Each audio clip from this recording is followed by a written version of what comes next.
12 মাসের মধ্যে সবচাইতে শ্রেষ্ঠতম মাস রমাদান আল মোবারক আসছে। আত্মশুদ্ধির মাস, আত্মসংশোধনের মাস, শুদ্ধাচারের মাস, নিজেকে আলোকিত করবার মাস, ঠিক কিনা বলেন? এই রমাদানুল মোবারকে আমাদের কি করণীয়, কি বর্জনীয়, what to do and what not to do, এই টপিকসের উপর কিছু কথা আপনাদের সামনে উপস্থাপন করব ইনশাআল্লাহ। ওমা তৌফিকে ইল্লা বিল্লাহ। আমার প্রিয় ভাইয়েরা, আমি আমার খুতবার শুরুতে সূরা বাকারার 185 নম্বর আয়াত তেলাওয়াত করেছি, যেখানে আল্লাহ তাআলা কোন মাসে কোরআন আল কারীমকে, মহাবিশ্বের মহাবিশ্বয় কোরআন আল কারীমকে এই পৃথিবীতে নাজিল করেছেন সেটা আমাদেরকে জানিয়েছেন। আল্লাহ তাআলা ইরশাদ করছেন, কোরআন হচ্ছে বিশ্ব মানবের জন্য পথ নির্দেশিকা, হেদায়েতের সুস্পষ্ট বর্ণনা এবং সত্য মিথ্যা পৃথক করার আসমানি মানদণ্ড রূপে জামিনে আমাদের জন্য কোরআন নাজিল করেছে কে? আওয়াজ করে বলেন তো, আল্লাহর নাজিল করা এই কোরআনে কোনো ভুল আছে? সবাই বলেন নাই। সবাই বললে এতটুকু আওয়াজ হয় আমি বিশ্বাস করি না। গলা ছেড়ে দিয়ে বলেন, আল্লাহর নাজিল করা এই সর্বশেষ আসমানি কিতাব আল কোরআনে কোনো ভুল আছে? সন্দেহ আছে? এতে আছে হেদায়েতের সুস্পষ্ট বর্ণনা আর সত্য মিথ্যা পার্থক্য করার মানদণ্ড, কোনটা সত্য কোনটা মিথ্যা এটা কোরআন দিয়ে ডিফারেন্সিয়েট করা যায়। কোরআন হচ্ছে ফুরকান, to differentiate between right and wrong. কোনটা সত্য কোনটা মিথ্যা, কোনটা ভুল কোনটা নির্ভুল, এটা কোরআন দিয়ে যাচাই করা যায়। চিল্লায় বলেন ঠিক কিনা? এজন্য এই কোরআন দিয়ে আমাদের জীবন সাজাতে হবে। কোরআন দিয়ে জীবন না সাজালে জীবন আলোকিত হয় না। কোরআন দিয়ে পরিবার না সাজালে পরিবার আলোকিত হয় না। কোরআন দিয়ে সমাজ না সাজালে সমাজটা শান্তিময় হয় না। শুধু দুর্নীতি দমন কমিশন দিয়ে দুর্নীতি বন্ধ করা যায় না। কোরআনের আইন বাস্তবায়ন করা ছাড়া এই সমাজ থেকে দুর্নীতি বন্ধ করা যাবে না। চিল্লায় বলো ঠিক কিনা? আমার প্রিয় ভাইয়েরা, এই কোরআন নাজিল হয়েছে রমাদান আল মুবারক, এই বরকতময় মাসে। তাই আমাদের উচিত এই মাসে আসন্ন যে রমাদান আল মুবারক, এই রমাদানে কোরআনের সাথে নিজেদের সম্পর্ককে বাড়ানো। আমার প্রিয় চাঁপাইনবাবগঞ্জের ভাইয়েরা, আমরা কি আসন্ন রমাদানে কোরআনের সাথে আমাদের অ্যাটাচমেন্ট, সম্পর্ক বাড়াতে চাই? চান সবাই? আপনি কি জানেন কোরআন নিয়ে কোন ফেরেশতা পৃথিবীতে এসেছিল? জানেন? ফেরেশতার নাম কি বলেন তো? জিবরিল আলাইহিস সালাম। একটু খেয়াল করে শুনেন, কান দুটো খরগোশের কানের মতো খাড়া করে আমার দিকে তাকান। সাইয়েদনা জিবরিল কোরআন নিয়ে এসেছেন, ফলে উনি হয়েছেন শ্রেষ্ঠ ফেরেশতা। বিশ্ব নবীর উপর কোরআন নাজিল হয়েছে, তাই তিনি হয়েছেন শ্রেষ্ঠ নবী। রমাদানে কোরআন নাজিল হয়েছে, তাই রমাদান হয়েছে শ্রেষ্ঠ মাস। কদরের রাতে কোরআন নাজিল হয়েছে, তাই কদর হয়েছে শ্রেষ্ঠ রাত। আমরাও যদি কোরআনের সাথে সম্পর্ক বাড়াই, আমাদের মর্যাদাও এরকম, আমাদেরকেও শ্রেষ্ঠ মানুষ বানায় দিবে কে? এজন্য কোরআনের সাথে সম্পর্ক বাড়াইতে রাজি আছেন তো? যারাই কোরআনের সাথে সম্পর্ক বাড়ায় এদের মর্যাদা বাড়ায় দেয় কে? দেখবেন আমাদের হাফেজে কোরআন, তারা ইন্টারন্যাশনাল কোরআন কম্পিটিশনে যে গোটা বিশ্বকে পেছনে ফেলে প্রথম পুরস্কার নিয়ে আসে। এত ছোট ছোট বাচ্চা, ও সমাজ বোঝে না, রাজনীতি বোঝে না, টাকা পয়সা বোঝে না, কিচ্ছু বোঝে না, কিন্তু গোটা বিশ্বে ওকে সম্মানের চেয়ারে আসীন করেছে কে? এই কোরআনের সাথে লাগলে আল্লাহ তাআলা সম্মান বাড়িয়ে দেয়। আমার প্রিয় ভাইয়েরা, আসুন আমরা শুরুতেই, আলোচনার শুরুতেই শপথ নেই যে আসন্ন রমাদানে আমরা কোরআনের সাথে নিজেদের সম্পর্ককে মজবুত করব ইনশাআল্লাহ। সবাই বলুন ইনশাআল্লাহ। শাবান মাস আসলে, রজব মাস আসলে সাহাবারা কি করতেন? আসুন আমরা দেখি কিভাবে তারা রমাদানকে ওয়েলকাম জানাতেন। রজব শাবান আসলেই ওনারা রমাদান পর্যন্ত পৌঁছার আকুতি, আগ্রহ আর ফরিয়াদ আল্লাহর কাছে জানাতেন আর বলতেন, ইয়া আল্লাহ, রমজান পর্যন্ত আমাদের হায়াত বাড়িয়ে দাও। আল্লাহুম্মা বাল্লিগনা রমাদান, আল্লাহ তুমি রমজান পর্যন্ত আমাদের পৌঁছে দাও। আল্লাহুম্মা বারিক লানা ফি রজব ওয়া শাবান ওয়া বাল্লিগনা রমাদান, আল্লাহ রজব শাবানে বরকত দাও, আল্লাহ রমজান পর্যন্ত তুমি আমাদেরকে পৌঁছে দাও। আওয়াজ করে পড়েন আমিন। আমার প্রিয় চাঁপাইনবাবগঞ্জের ভাইরা, গত বছর অনেকের সাথে আমরা একসাথে রমাদান কাটিয়েছি, তাদের অনেকে দুনিয়াতে এখন বেঁচে নাই, এরকম আছে না নাই? এই যে আরো 7 দিন বাকি রমাদান আসতে, এই 7 দিন পর্যন্ত আমরা রমাদান পাবো, কোনো গ্যারান্টি আছে? আচ্ছা, এই বছর যদি খুশনসিব হয় আমাদের, আমরা যদি পাই, আগামী বছরও যে রমাদান আমরা পাবো, কোনো গ্যারান্টি আছে? তাহলে আসুন আমরা ভেবে নেই, হতে পারে this Ramadan could be the last and final Ramadan in our life. হতে পারে এই রমাদানই হতে পারে আমার জীবনের শেষ রমাদান। ঠিক কিনা বলেন? তাই আসুন আমরা আল্লাহর কাছে দোয়া করি, আল্লাহুম্মা বাল্লিগনা রমাদান। আল্লাহ, তুমি রমাদান পর্যন্ত আমাদেরকে পৌঁছে দাও। আওয়াজ করে পড়েন আমিন। ইবনু রাজাব আল হাম্বালি লাতাইফুল মাআরিফের মধ্যে লিখেছেন, সাহাবারা ওনারা রমাদান কেন্দ্রিক, আমাদের সালাফ সালফে সালেহিনরা রমাদান কেন্দ্রিক জীবন কাটাতেন। ওনারা রমজান আসার 6 মাস আগে আল্লাহর কাছে দোয়া করতেন, আল্লাহ রমজান পর্যন্ত পৌঁছে দাও। রমজান চলে যাওয়ার পরে বাকি 6 মাস আল্লাহর কাছে দোয়া করতেন, আল্লাহ এই রমাদানে যে ইবাদত করেছি এই ইবাদতগুলো তুমি কবুল করে নাও। সুবহানাল্লাহ। তাহলে পুরো বছর রমাদান কেন্দ্রিক জীবন। রমজান আসার আগে 6 মাস দোয়া করতো, আল্লাহ আমরা যেন রমজান পাই। রমজান চলে যাওয়ার পরে বাকি 6 মাস বলতো, আল্লাহ রমজানে যে ইবাদত করেছি এগুলো তুমি কবুল করে নাও। সুবহানাল্লাহ।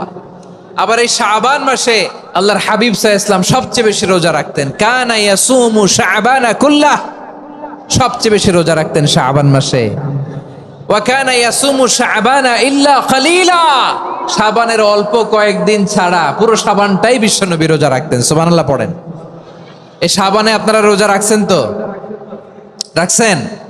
আল্লাহ তুমি কবুল করো, আমরা সবাই পড়ি আমিন।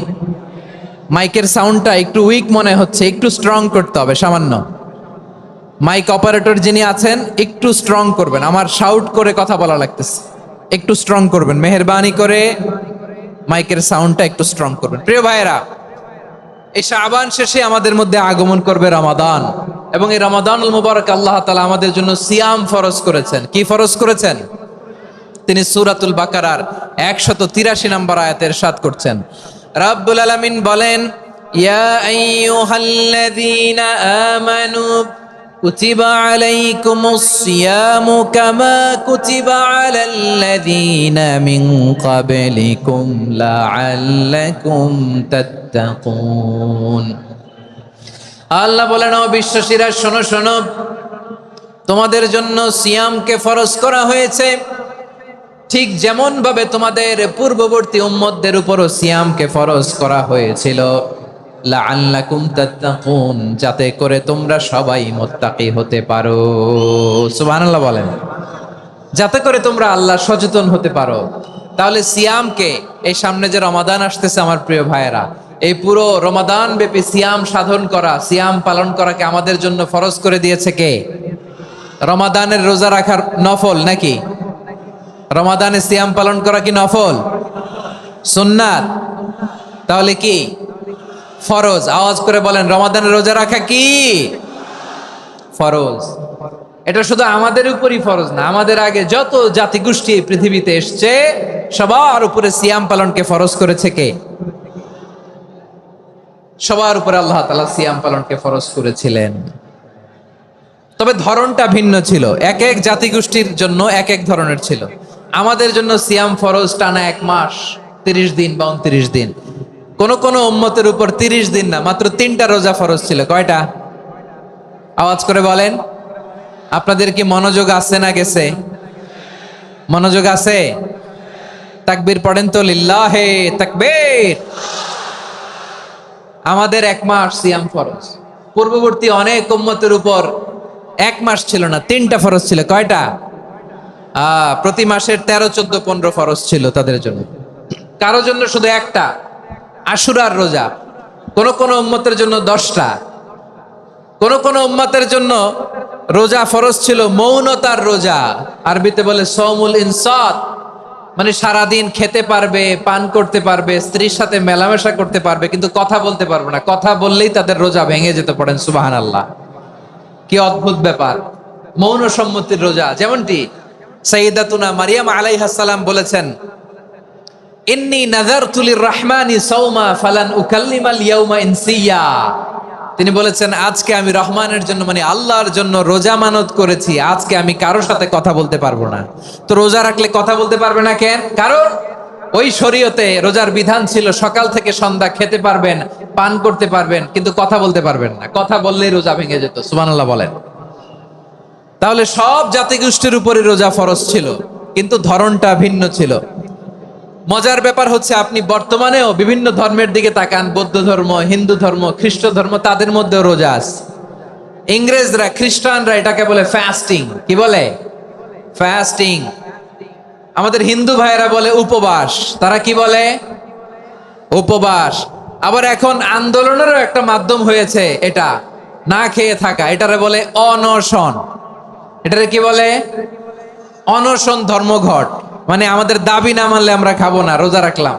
আছে না নাই? তারপরে আধুনিক বিজ্ঞান এটার একটা নাম দিয়েছে না খেয়ে থাকাকে, অটোফিজি। কি বলে? অটোফিজি। জাপানের এক চিকিৎসা বিজ্ঞানী এই অটোফিজির উপর গবেষণা করে সে নোবেল পেয়েছে। সুবহানাল্লাহ পড়বেন না? এজন্য আল্লাহ তাআলা আমাদের জন্য গোটা রমাদানে এই সিয়ামকে ফরজ করে দিয়েছেন। আওয়াজ করে বলেন আল্লাহু আকবার। রাব্বুল আলামিন বলেন, ইয়া আইয়ুহাল্লাযীনা আমানু কুতিবা আলাইকুমুস সিয়াম।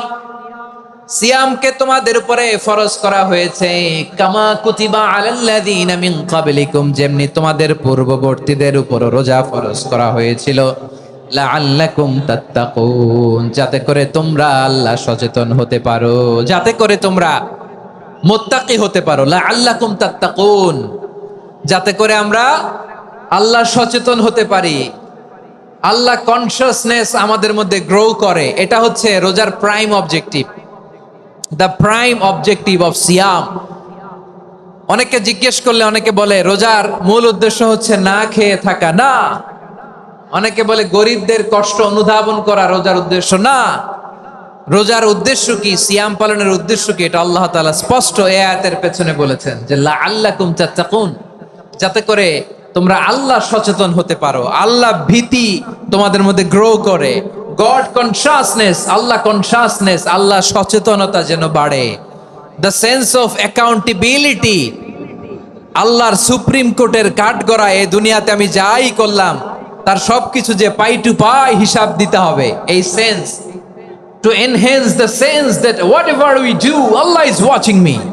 আপনি যাই করেন কেউ দেখে না, কিন্তু দেখে কে? শুরুতেই তো জিজ্ঞেস করেছিলাম যে কেউ যেটা দেখে না সেটা দেখেন কে? কেউ যেটা শোনে না সেটা শোনেন কে? এর নাম হচ্ছে লাআল্লাকুম তাত্তাকুন, যাতে করে তোমরা আল্লাহ সচেতন হতে পারো, আল্লাহ ভীরু হতে পারো। দুনিয়ার কেউ দেখে না, কিন্তু আল্লাহ দেখে।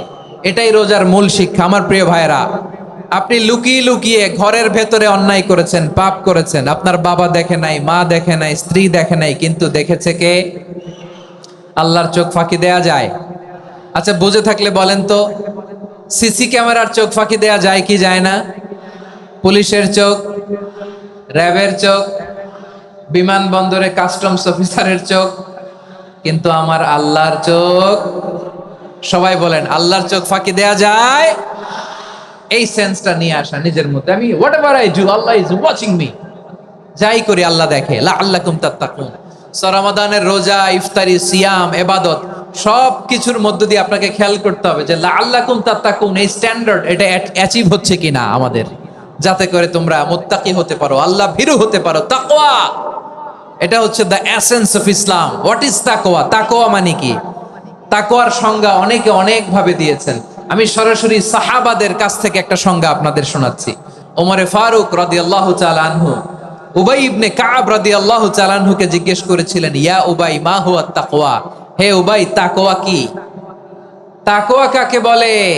উবাই ইবনে কাব তিনি প্রশ্নের উত্তর না দিয়ে উনিও আবার প্রশ্ন ছুড়লেন। তিনি বললেন, ইয়া আমিরাল মুমিনিন আমা সালাকতা তরিকান যা শাউক, আপনি কি কাঁটাযুক্ত রাস্তা দিয়ে মরুভূমিতে কখনো হেঁটেছেন? যে রাস্তার চারদিকে ক্যাকটাস, গুলমলতার কাঁটা, হেঁটেছেন? ওমরে ফারুক বললেন, নাম হেঁটেছি, বালা হেঁটেছি। কাইফা আমিলতা, কিভাবে হেঁটেছেন? ওমরে ফারুক বললেন, শাম্মারতু ওয়াজতাহাতু, আমি আমার জামা, জুব্বা আর চাদর আটোসাটো করে গায়ের সাথে এমন ভাবে মিলিয়ে রেখেছি, এমন সাবধানে হেঁটেছি যাতে করে মরুভূমির ক্যাকটাসের গুলমলতার কাঁটা আমার গায়ে বিঁধে না যায়। উবাই ইবনে কাব বললেন, ফাযালিকা হুয়া তাকওয়া, আরে তাহলে আপনি তো ঠিকই জানেন তাকওয়া মানে কি, এটাই তো তাকওয়া। ওই রাস্তা দিয়ে যেভাবে হেঁটেছেন পুরো দুনিয়ার জিন্দেগিটা এইভাবে সাবধানে চলার নামই হচ্ছে তাকওয়া। চিল্লায় বলো ঠিক কিনা? এই দুনিয়াতে পাপ পঙ্কিলতা থাকবে, শয়তানির হাতছানি থাকবে, অপরাধ প্রবণতা থাকবে, নফসের খায়েশ থাকবে, অন্যায়ের হাতছানি থাকবে। সব কিছুকে দোলে মুচড়ে পেছনে ফেলে সাবধান হয়ে এই দুনিয়ার সিরাতুল মুস্তাকিমের পথে চলতে হবে। যেই রাস্তা শুরু হয়েছে দুনিয়াতে, শেষ হয়ে গিয়েছে আল্লাহর জান্নাতের ভেতরে। চিল্লায় বলেন ঠিক কি না? আমার প্রিয় চাপাই নবাবগঞ্জের ভাইয়েরা, এটার নামই তাকওয়া। উবাই ইবনে কাব বললেন, ও আমিরুল মুমিনিন, ওই কাঁটাযুক্ত গুলমলতার রাস্তার মধ্যে ঠিক যেমনি সাবধান হয়ে আপনি হেঁটেছেন, এই দুনিয়ার বুকে ওই সাবধান হয়ে চলার নাম হলো তাকওয়া। সুবহানাল্লাহ। তাহলে তাকওয়া কারে বলে? আমার চাপাই নবাবগঞ্জের কলিজার টুকরা ভাইয়েরা, বুঝতে পারছেন আপনারা? হ্যাঁ, তাকওয়ার শুধু দুইটা নমুনা আপনাদের সামনে পেশ করব, আপনাদের ক্লিয়ার হয়ে যাবে। একটা নমুনা তো দিলাম, আরেকটা নমুনা, সেটাও ওমরে ফারুক রাদিয়াল্লাহু তাআলা আনহুর জীবনী থেকে। উনি ছিলেন ন্যায়পরায়ণ শাসক। রাত্রিবেলা প্রজাদের কি হাল হাকিকত, কি অবস্থা, ঘুরে ঘুরে প্যাট্রোলিং করতেন পুলিশের মতো। তো সারা রাত প্যাট্রোলিং করে সারা রাত তিনি ঘুরেছেন কার কি অবস্থা দেখে। শেষ রাতে তিনি ফিরে আসতেছেন। তিনি থাকতেন, সাই বুখারীতে এসেছে, কানা ইয়াসকুনু ফি আওয়ালিল মদিনা, মদিনার উঁচু এলাকায় থাকতেন। তো ফিরে আসার সময় উনি একটা প্রাচীর বেষ্টিত ঘরের পাশে দুইজন নারীর কথোপকথন শুনতে পেলেন। কয়জন নারীর?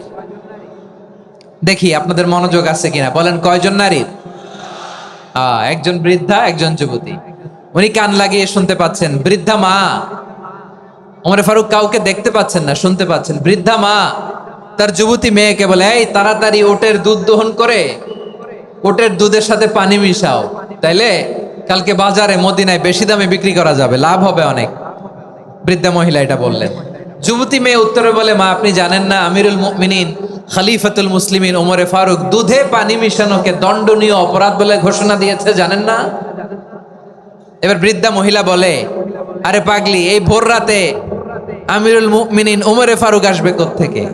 উনি আসবে কোত্থেকে? ওনার পাইক পেয়াদা সিকিউরিটি আসবে কোত্থেকে? কেউ দেখবে না। আরে কেউ দেখবে না, তাড়াতাড়ি দুধের সাথে পানি মেশাও। এই কথা যখন মা বলেছে, যুবতী মেয়েটা চমৎকার একটা উত্তর দিয়েছে। তিনি বলেছিলেন, ইয়া উম্মি, ও আমার মা, লাউলা রাআ উমর লা রাআ রব্বু উমর। ও আমার প্রিয়তমা মা, আপনি ঠিকই বলেছেন, গভীর রাতে ওটের দুধে পানি মিশালে ওমর দেখবে না, কিন্তু মা খেয়াল রাখবেন, ওমর যদি নাও দেখে, ওমরের রব কিন্তু দেখে। চিল্লায় বলেন ঠিক কি না? দিস ইজ কল্ড তাকওয়া। লাউলা রাআ উমরু লা রাআ রব্বু উমর। ওমর দেখে না, কিন্তু ওমরের রব দেখে। চিল্লায় বলেন ঠিক কি না? এজন্য রব্বুল আলামিন বলেন, লা তুদরিকুহুল আবসার ওয়া হুয়া ইউদরিকুল আবসার ওয়া হুয়াল লাতীফুল খাবীর। তিনি এমন সত্তা, দুনিয়ার কোন চোখ তাকে দেখে না, কিন্তু দুনিয়ার সবগুলো চোখকে, সব মানুষের অ্যাক্টিভিটিসকে আরশের উপর থেকে সব কিছু মুহূর্তে মুহূর্তে দেখতে পান কে? তাহলে তাকওয়া কারে বলে বুঝতে পারছেন? দুনিয়াতে সাবধানে চলার নাম তাকওয়া। কেউ দেখে না, কিন্তু আল্লাহ দেখে। এই সেন্স, এই জবাবদিহিতার ভয়, দ্য সেন্স অফ অ্যাকাউন্টেবিলিটি, এই সেন্স নিজের মধ্যে গ্রো করার নাম হচ্ছে তাকওয়া। আর এই সিয়াম পালন করার প্রাইম অবজেক্টিভ অফ সিয়াম হচ্ছে লাআল্লাকুম তাত্তাকুন। আওয়াজ করে বলেন, লাআল্লাকুম তাত্তাকুন। আমার প্রিয় ভাইয়েরা, এই আসন্ন রমাদান, এটা এমন এক বরকতের মাস, যে মাসে আমরা নিজেদের নাফসের উপর নিয়ন্ত্রণ প্রতিষ্ঠা করি। সারা বছর নাফস আমাদেরকে নিয়ন্ত্রণ করে, আর রমাদানে আমরা নাফসকে নিয়ন্ত্রণ করি। কথা বুঝতেছেন? সারা বছর নাফস আমাদেরকে নিয়ন্ত্রণ করে। এই যে এখন আমার খেতে মনে চাইলে, যে খেজুর রাখা, আমি খেজুর খেতে পারবো, নাটস আছে, বাদাম খাইতে পারি। খাইতে মন চাইলে পানি, আমার রুহুটা চায়, আমার নাফসটা খেতে চায়, আমি খেতে পারি, পান করতে পারি। বিবাহিতরা দিনের বেলায় স্ত্রীর সাথে মেলামেশা করতে চাইলে করতে পারে, কিন্তু রমাদানে দিনের বেলায় খেতে মনে চায়, কিন্তু আমরা খাই। আমার প্রবৃত্তি খেতে চায়, কিন্তু প্রবৃত্তির কথা আমরা শুনি, কথা কয় না। রমজানে খেতে মন চাইলে আমরা খাই, তৃষ্ণায় গলা ফেটে যায়, গলার ছাতি ফেটে যায়, কিন্তু এক ঢোক পানি কি আমরা গিলি?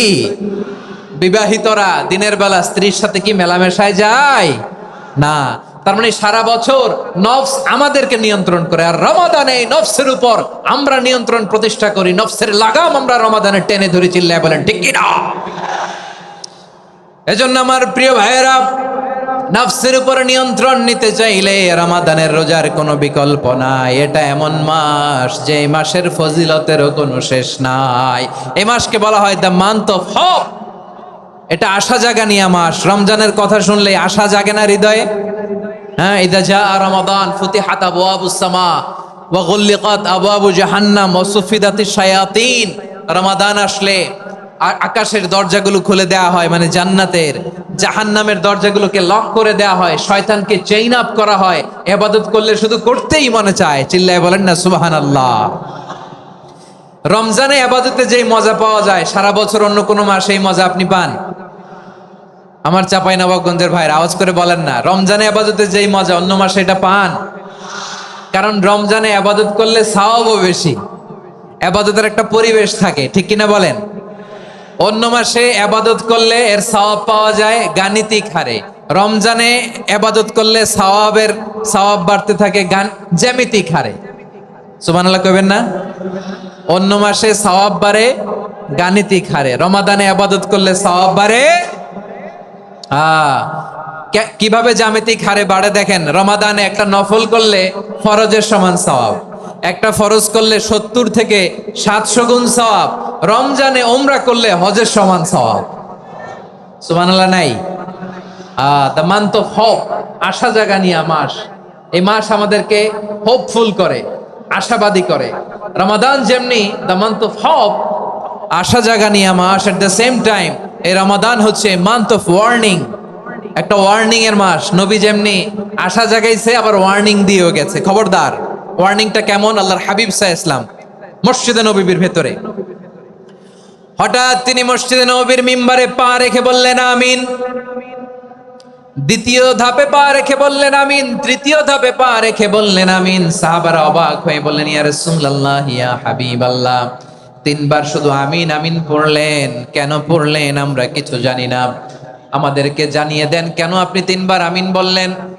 রাহমাতাল লিল আলামিন আল্লাহর হাবিব বললেন, ও আমার প্রাণের সাহাবীরা, আমি যখন মসজিদে নববীর মিম্বারের প্রথম ধাপে পা রেখেছি, সাইয়েদনা জিবরিল এসে আমাকে বলেছে, ও নবী, আপনার নাম শুনে যে ব্যক্তি আপনার উপর দুরূদ পড়ে না তার ধ্বংস। আপনি বলেন আমিন। আমি বলেছি আমিন। দ্বিতীয় ধাপে পা রাখার পর সাইয়েদনা জিবরিল বললেন, ইয়া রাসূলুল্লাহ, মাতা পিতাকে বার্ধক্য অবস্থায় পেয়ে তাদের সেবা করে, তাদের সাথে সদাচরণ করে যে সন্তান জান্নাত কামাতে পারলো না, তার জন্য ধ্বংস। আপনি বলেন আমিন। আমি বলেছি আমিন। আবার মিম্বারের তৃতীয় ধাপে ঠিক যখনই আমি পা রাখলাম, সাইয়েদনা জিবরাইল বললেন, নবী, রমজান মাস পাওয়ার পরে এই মাসে ইবাদত করে যে ব্যক্তি নিজের গুনাহ মাফ করাতে পারলো না, তার জন্য ধ্বংস। আপনি আওয়াজ করে পড়েন আমিন। কত বড় ধমক, কত বড় ওয়ার্নিং দেখছেন। যে রমাদান পেয়েছে, কিন্তু রমাদানের ইবাদত করার মধ্য দিয়ে সে নিজেকে জাহান্নাম থেকে মুক্ত বানাতে পারলো না, তার উপর আল্লাহ লানত, তার জন্য ধ্বংস। সাইয়েদনা জিবরাইল বলেছেন আমিন, স্বয়ং বিশ্বনবীও বলেছেন আমিন। আওয়াজ করে পড়েন নাউযু বিল্লাহ। তাহলে রমজান আসবে আর আমরা নিজেদেরকে জাহান্নামীদের লিস্ট থেকে নাম কাটিয়ে জান্নাতীদের লিস্টে উঠাতে পারবো না। এর চেয়ে বড় হতভাগা কি আর কেউ থাকতে পারে? আওয়াজ করে বলেন। তাহলে রমাদানের এই রহমত, বরকত, মাগফিরাত, ফজিলত আমাদের কামাই করার দরকার আছে না নাই? আর মাত্র 7 দিন বাকি। আর মাত্র কয়দিন? এগুলো নিয়ে আমাদের কোনো আগ্রহ নাই। তোমাকেই খুঁজছে বাংলাদেশ, ক্লোজ আপ 1, আর মাত্র 7 দিন বাকি। টেলিভিশনে বিজ্ঞাপন আছে না নাই? রেফেল ড্র হবে লটারির, আর মাত্র 5 দিন, আছে না নাই? কিন্তু এমন এক বরকতময় মাস আসতেছে, আর মাত্র 7 দিন বাকি। আমাদের কোনো সেন্সই নাই, আমাদের মধ্যে কোনো অনুভূতি কাজ করে না। হায় রে দুর্ভাগা মুসলমান। আমার প্রিয় ভাইয়েরা, আপনি পৃথিবীতে যত ইবাদত করেন, সব ইবাদতের সওয়াব নির্ধারিত। এটা পাবেন বা ওইটা পাবেন, এই সওয়াব জান্নাতে, এই বাড়ি ওই বাড়ি। শুধু সিয়ামের সওয়াবটা অনির্ধারিত। কুল্লু আমালি ইবনে আদম ইউদাআফ আল হাসানাতু আশরু আমসালিহা ইলা 700 দি'ফিন ইল্লা সাওম। সব নেক আমলের সওয়াব বাড়তে বাড়তে 700 গুণ, কিন্তু রোজা ছাড়া। রোজার সওয়াব কি হবে? বান্দা খালি রোজা রাখে, ফেরেশতারা কিছু লিখতে পারে না আমল নামায়, কারণ আল্লাহ বলে এটা কিছু লিখিস না, কারণ as-সাওমুলি, এই রোজা রাখছে আমার জন্য, ওয়া আনা আজজি বিহি, এই রোজার সওয়াব, প্রতিদান, অ্যাওয়ার্ড এটা কিয়ামতের দিন আমি আল্লাহ নিজ হাতে দেব, নিজ হাতে দেব। আরেক বর্ণনায় এসেছে ওয়া আনা উজজাবি, আমি আল্লাহ নিজেই হয়ে যাব রোজার প্রতিদান। সুবহানাল্লাহ পড়েন। আবার আল্লাহর হাবিব বলেন ইন্না ফিল জান্নাতি সামানিয়াতু আবওয়াব, জান্নাতের দরজা মোট 8টা, ফিহা বাবুন ইউসাম্মা আর-রায়্যান, 8টা দরজার মধ্যে স্পেশাল একটা দরজা আছে, ওই দরজাটার নাম হলো আর-রায়্যান। রায়্যান দরজা, লা ইয়াদখুলুহু ইল্লা সাইমুন, রোজাদাররা ছাড়া কেউ ওই রায়্যান দরজা দিয়ে জান্নাতে ঢুকতে পারবে না। শুধু রোজাদারদের জন্য ওই দরজাটা খোলা থাকবে। দরজাটার নাম আর রায়্যান। এই লাখো জনতা আওয়াজ করলে এই আওয়াজ হয়, বলেন রোজাদারদের জন্য জান্নাতে স্পেশাল যে লাল গালিচার সংবর্ধনা এন্ড স্পেশাল এন্ট্রি, ওই দরজাটার নাম কি? আর রায়্যান শব্দটা কেমন লাগে? ভালো লাগে। অনাগত সন্তান যদি কারো আসে, ছেলে সন্তান, নাম রেখে দিয়েন আর রায়্যান। পারবেন? আমাকে সবাই ধরে রাস্তা ঘাটে, বাসায়, অফিসে, আদালতে, এয়ারপোর্টে ধরলে, হুজুর আমার একটা ছেলে হবে 2 মাস পর, একটা নাম দেন। চাপাই নবাবগঞ্জবাসীর জন্য আমি একটা নাম দিয়ে গেলাম। সামনের 2-3 মাসে, 4 মাসে, 6 মাসে যাদের ছেলে সন্তান হতে পারে বলে মনে করেন, যদি পছন্দ হয় নামটা, নাম রেখে দিয়েন রায়্যান। কি নাম? লা ইয়াদখুলহু ইল্লা সাইমুন, রোজাদাররা ছাড়া কেউ ঢুকতে পারবে না। মান দাখালাহু লাম ইয়াযমা আবাদা, একবার যে এই গেট দিয়ে ঢুকবে, he will never be thirsty again, তার গলা থেকে চিরকালের জন্য আল্লাহ তৃষ্ণা মিটাইয়া দিবে। আমরা ওই রায়্যান দরজা দিয়ে সেদিন জান্নাতে ঢুকতে চাই কি চাই না? আমার প্রিয় ভাইরা, প্রতি রাতে রমাদানে আল্লাহর ফেরেশতারা আহ্বান জানায়, ইয়া বাগিয়াল খাইরি আকবিল, ইয়া বাগিয়াশ শাররি আকসির, হে কল্যাণের পথের যাত্রী, আকবিল প্রসিড, আরো ইবাদত করো, আগাও আগাও, আরো জান্নাতের নাজ নেয়ামত কামাও। হে অকল্যাণের পথের যাত্রী, আকসির, স্টপ স্টপ, অনেক হয়েছে। আন্না, এ রমাদান এটা পাপের মাস নয়, এটা ইবাদত করে জান্নাত কামানোর মাস। চিল্লায় বলো ঠিক কি না? ওয়ালিল্লাহি উতাকাউ মিনান নার ওয়া যালিকা কুল্লা লাইলা, প্রতি রাতে, রমাদানের প্রতি রাতে আল্লাহ তাআলা এরকম লাখো বনি আদমকে মাফ করে দেওয়ার ঘোষণা দেয়, নাজাতের ঘোষণা দেয়। আমরা আল্লাহর পক্ষ থেকে মাফ, নাজাত চাই কি চাই না? আমরা যদি নাজাত পেয়ে যাই আর কিছু চাই? কথা বলে না। আমাদের নাজাত লাগবে, আওয়াজ করে বলেন তো কি লাগবে? আর কিছু যে চাই না আমি, চাই গো নাজাত, আল্লাহ তোমার কাছে আমার এই মুনাজাত। আর কিছু যে চাই না আমি, চাই গো নাজাত, আল্লাহ তোমার কাছে আমার এই মুনাজাত, আল্লাহ তোমার কাছে আমার এই মুনাজাত। পড়েন আমিন, আর জোরে আমিন। তাহলে রমাদানকে আমরা বুদ্ধিমানের মতো কাজে লাগাতে চাই কি চাই না?